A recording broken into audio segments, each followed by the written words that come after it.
Radio Tehran, শুরু হচ্ছে বিশ্ব সংবাদ।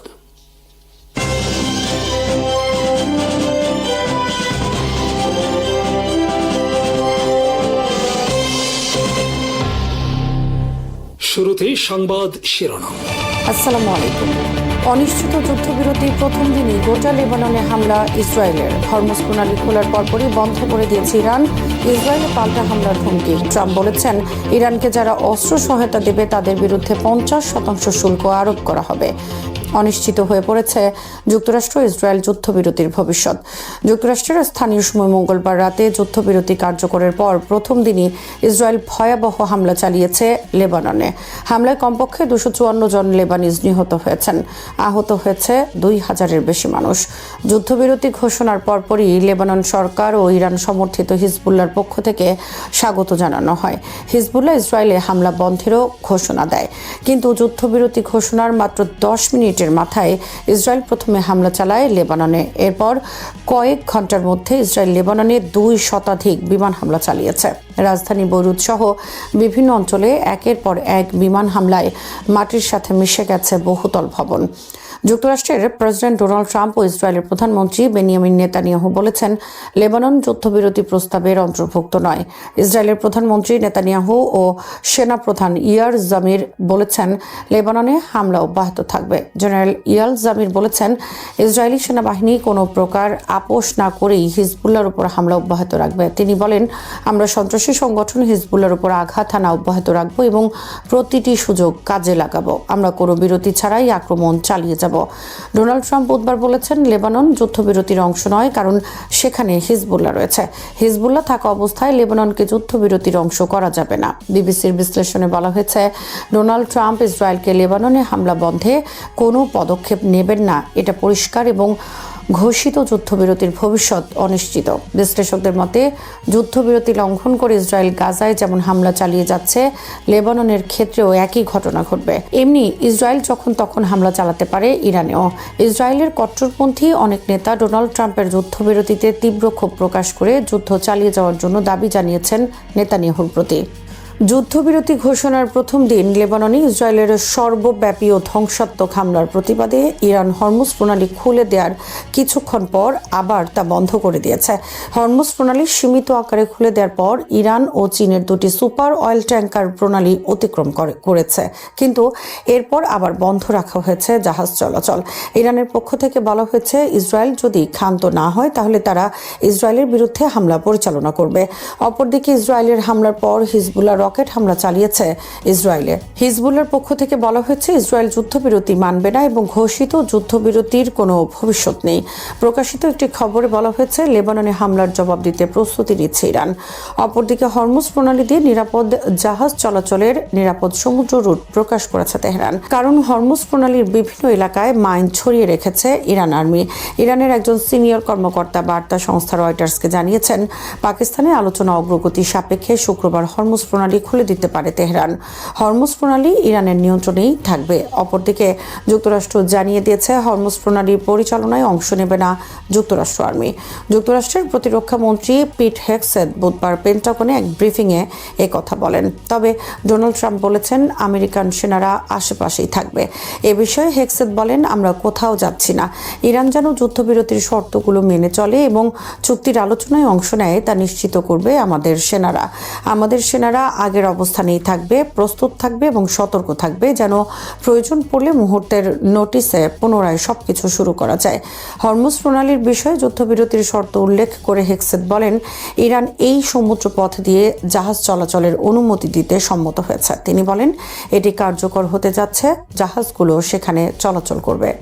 ফ্রান্সের প্রেসিডেন্ট ইমানুয়েল ম্যাক্রো বলেছেন, মধ্যপ্রাচ্যে স্থায়ী ও বিশ্বাসযোগ্য শান্তি প্রতিষ্ঠার জন্য যুদ্ধবিরতি চুক্তির আওতায় লেবাননকে অন্তর্ভুক্ত করা অপরিহার্য। যুদ্ধবিরতিতে লেবাননকে অন্তর্ভুক্ত করাই শান্তির সর্বোত্তম পথ। যুদ্ধবিরতিকে বিশ্বাসযোগ্য ও স্থায়ী করার জন্য এটি একটি অপরিহার্য শর্ত। ম্যাক্রো বলেন, এভাবেই একটি শক্তিশালী ও টেকসই শান্তি প্রতিষ্ঠা করা সম্ভব। ইরানের পররাষ্ট্রমন্ত্রী আব্বাস আরাকচি বলেছেন, যুক্তরাষ্ট্রের সঙ্গে যে কোনো যুদ্ধবিরতি চুক্তিতে লেবাননকে অবশ্যই অন্তর্ভুক্ত করতে হবে এবং সেখানে হিজবুল্লাহর বিরুদ্ধে ইসরায়েলের চলমান যুদ্ধ বন্ধ করতে হবে। আরাকচি বলেন, বিশ্ব লেবাননে গণহত্যা দেখছে, এখন বল যুক্তরাষ্ট্রের কোর্টে। তারা তাদের প্রতিশ্রুতি রক্ষা করবে কিনা তা বিশ্ববাসী দেখছে। আরাকচি বলেন, যুক্তরাষ্ট্রকে ঠিক করতে হবে তারা কি যুদ্ধ চালিয়ে যেতে চায় নাকি যুদ্ধ বন্ধ করতে চায়। ইরান ও যুক্তরাষ্ট্রের মধ্যে যুদ্ধবিরতির প্রস্তাবগুলো খুবই স্বচ্ছ, এ নিয়ে কোনো ধরনের জটিলতা তৈরির সুযোগ নেই। আরাকচি বলেন, যুদ্ধবিরতি প্রস্তাবে লেবাননের নাম স্পষ্টভাবে উল্লেখ আছে।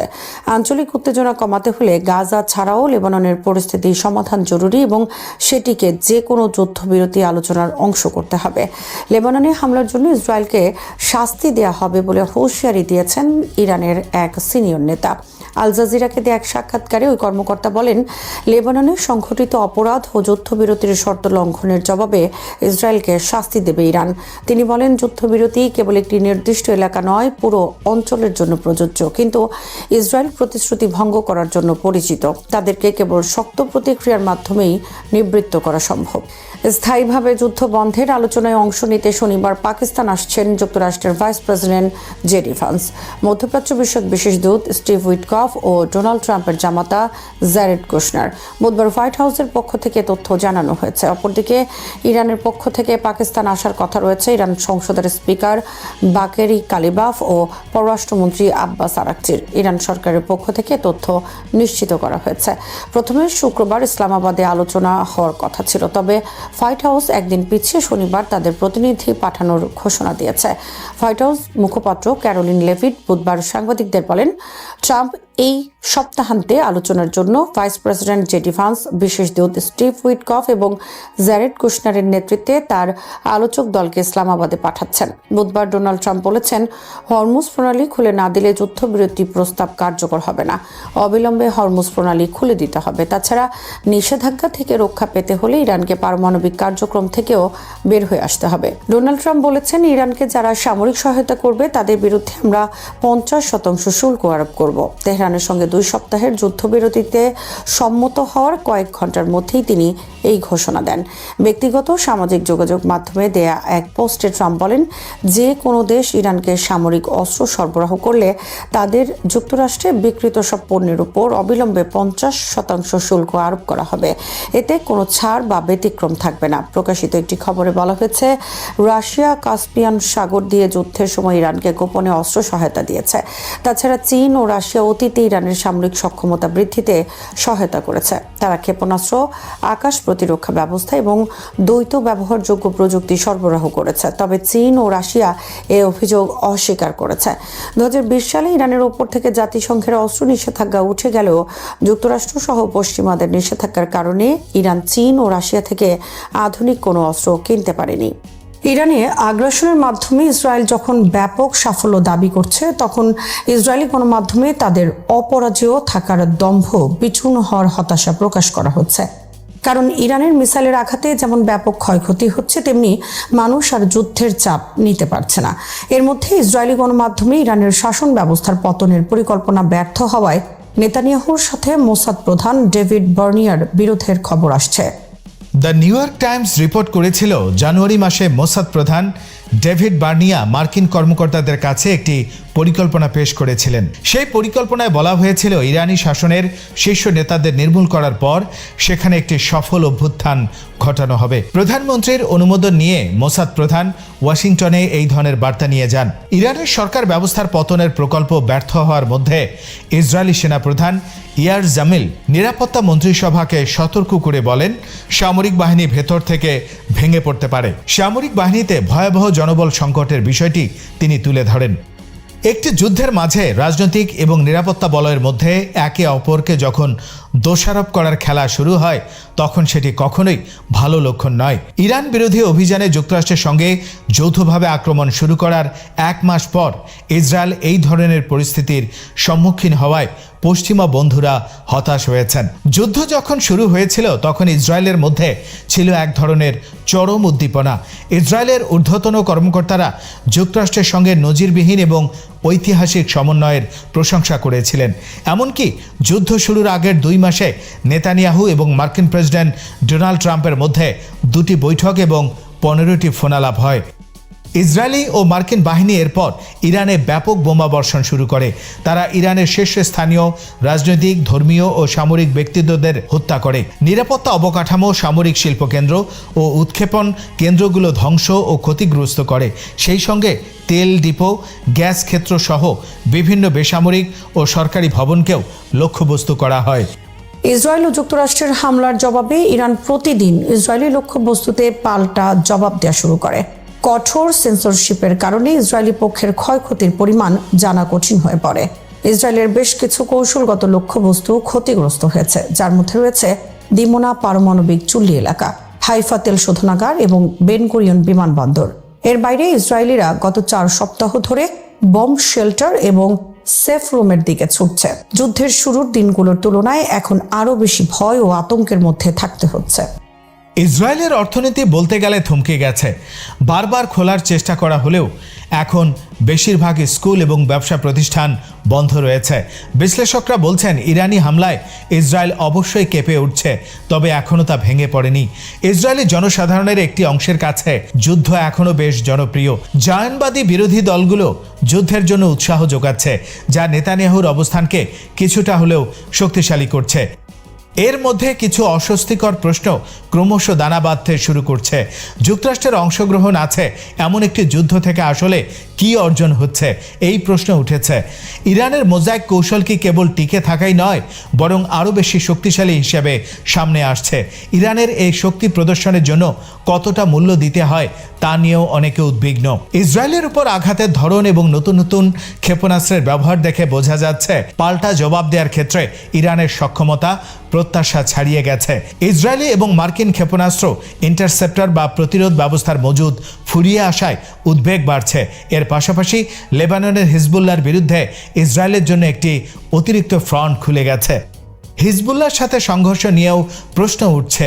ইসরায়েল ধরে নিয়েছিল 2024 সালে হিজবুল্লাহকে যে বিধ্বংসী আঘাত করা হয়েছিল তাতে তারা অনেকটা ধ্বংস হয়ে গেছে, কিন্তু হিজবুল্লাহ নিজস্ব ক্ষেপণাস্ত্রের মাধ্যমে ইসরায়েলের অভিযানকে প্রতিহত করতে সক্ষম হয়েছে।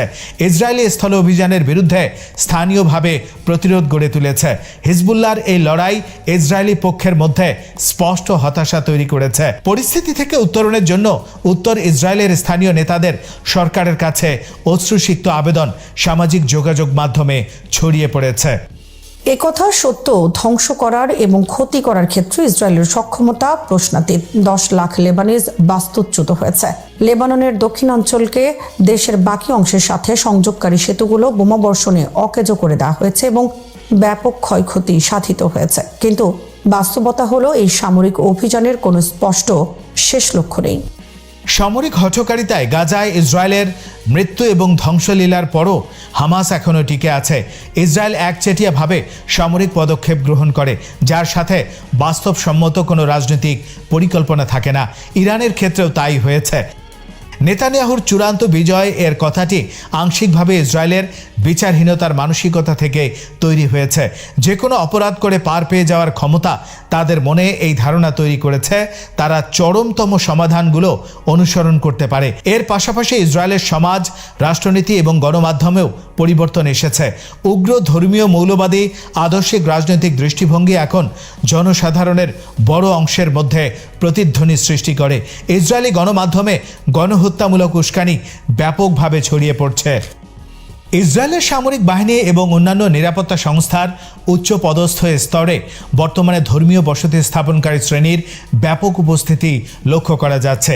এদের মধ্যে উল্লেখযোগ্য কিছু সদস্য হলেন অভ্যন্তরীণ নিরাপত্তা সংস্থা শিন বেতের প্রধান ডেভিড জিনি, ইসরায়েলি সেনাবাহিনীর সেন্ট্রাল কমান্ড প্রধান আভি ব্লোদ এবং অধিকৃত অঞ্চলের সরকারি কর্মকাণ্ডের সমন্বয়কারী ইয়োরাম হালেভি, যারা মূলত ফিলিস্তিনিদের দৈনন্দিন জীবন তত্ত্বাবধান করে।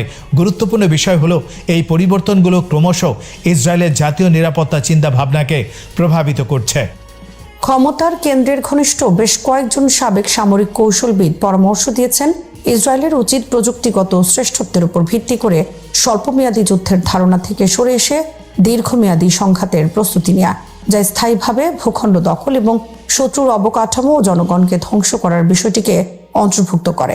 গ্রেটার ইসরায়েল প্রকল্পের অনুসরণ এখন জাতীয় নিরাপত্তা তত্ত্বে পরিণত হয়েছে, যার মধ্যে ফিলিস্তিনিদের পুরোপুরিভাবে নির্মূল করে এই অঞ্চলে ইসরায়েলকে একটি প্রভাবশালী সামরিক শক্তি হিসেবে প্রতিষ্ঠিত করার প্রচেষ্টাও অন্তর্ভুক্ত।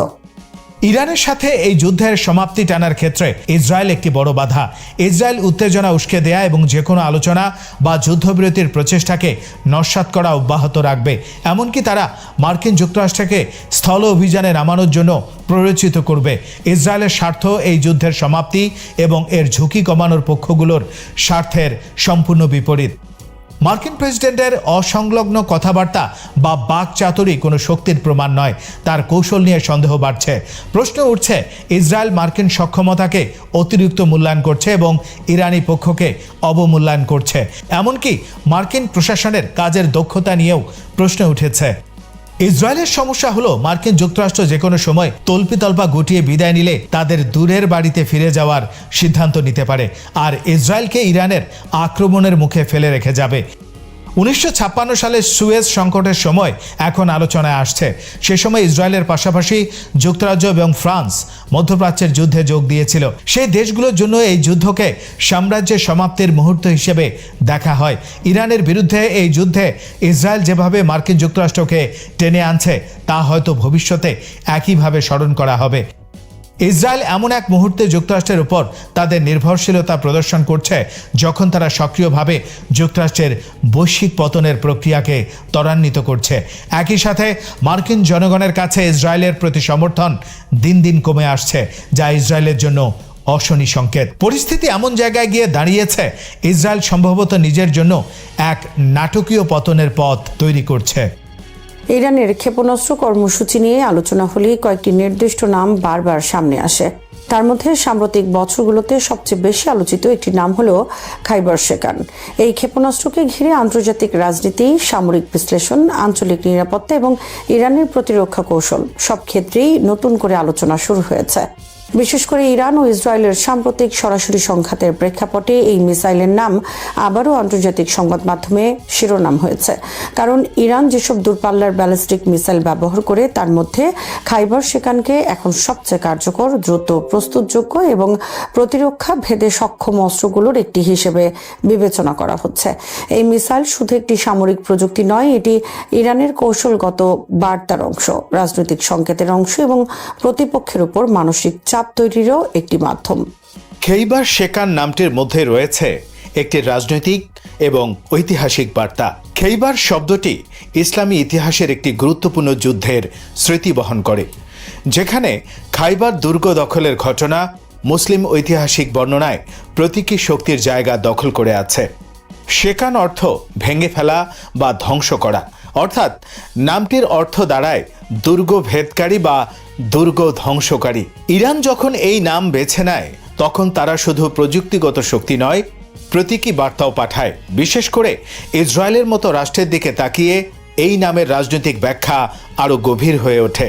ফলে প্রতিটি উৎক্ষেপণের সঙ্গে শুধু বিস্ফোরণ নয়, একটি বার্তাও ছুড়ে দেয়া হয়। ইরান প্রথম আনুষ্ঠানিকভাবে খাইবার শেকান উন্মোচন করে 2022 সালে। সে সময় ইসলামিক রেভলিউশনারি গার্ড কোর বা IRGC এটিকে তাদের তৃতীয় প্রজন্মের সলিড ফুয়েল ব্যালিস্টিক মিসাইল হিসেবে তুলে ধরে। এই মিসাইলের সবচেয়ে বড় বৈশিষ্ট্য হলো এটি সলিড ফুয়েল বা কঠিন জ্বালানি চালিত। সামরিক দৃষ্টিকোণ থেকে এটি অত্যন্ত গুরুত্বপূর্ণ, কারণ তরল জ্বালানি ভিত্তিক ক্ষেপণাস্ত্রের উৎক্ষেপণের আগে জ্বালানি ভরতে হয়, প্রস্তুতি নিতে হয়, সময় লাগে, আর সেই সময়ের মধ্যেই স্যাটেলাইট নজরদারিতে ধরা পড়ার ঝুঁকি থাকে। কিন্তু সলিড ফুয়েল মিসাইল অনেক কম সময়ে উৎক্ষেপণের জন্য প্রস্তুত করা হয়, অর্থাৎ হঠাৎ সিদ্ধান্ত নিয়ে দ্রুত হামলা চালানো সম্ভব হয়। যুদ্ধক্ষেত্রে এই গতি অত্যন্ত গুরুত্বপূর্ণ।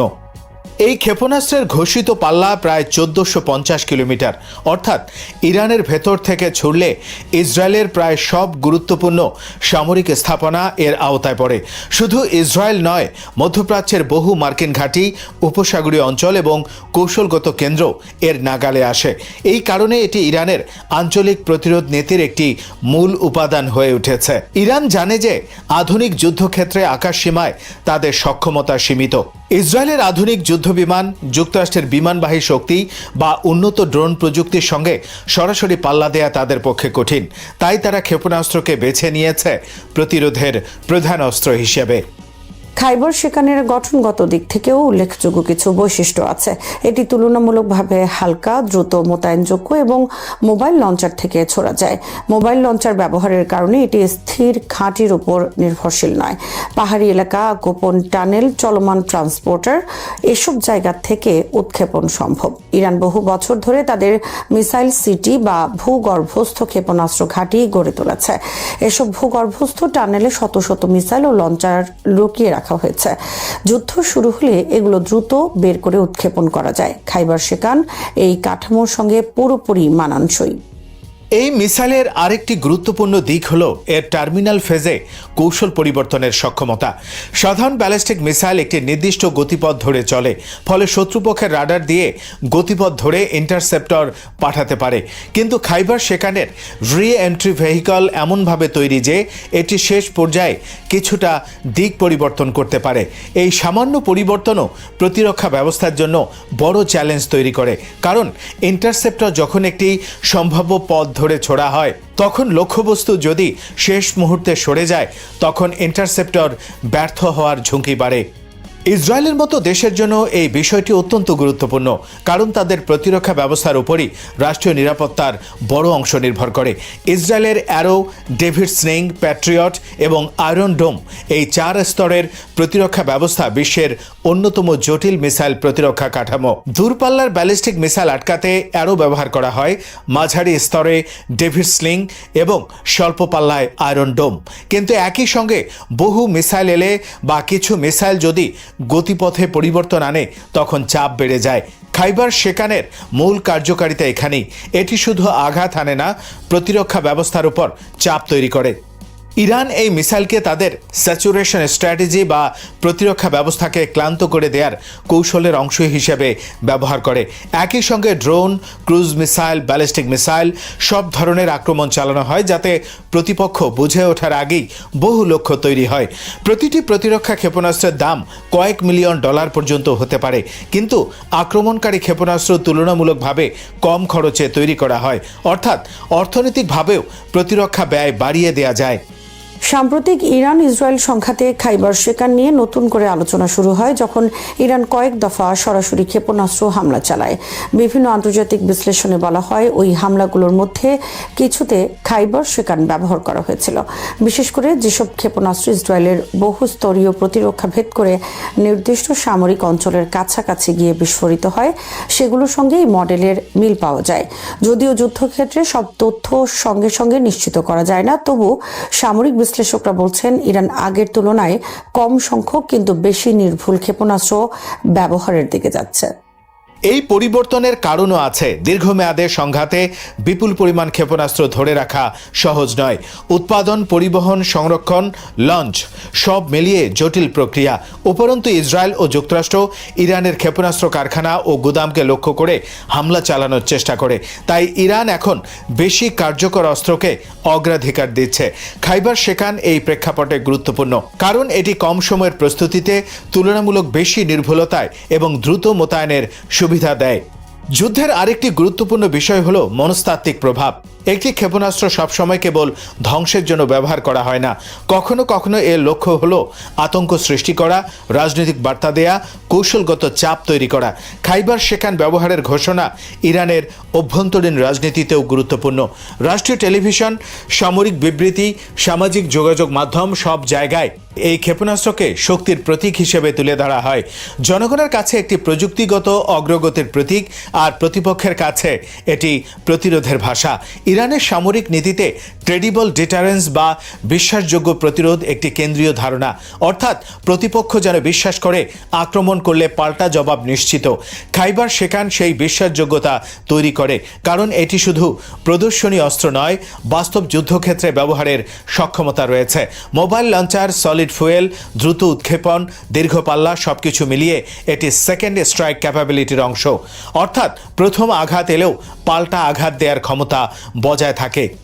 এই মিসাইলের নির্ভুলতা নিয়েও আলোচনা আছে। ইরান দাবি করে যে এটি উন্নত গাইডেন্স সিস্টেম ব্যবহার করে।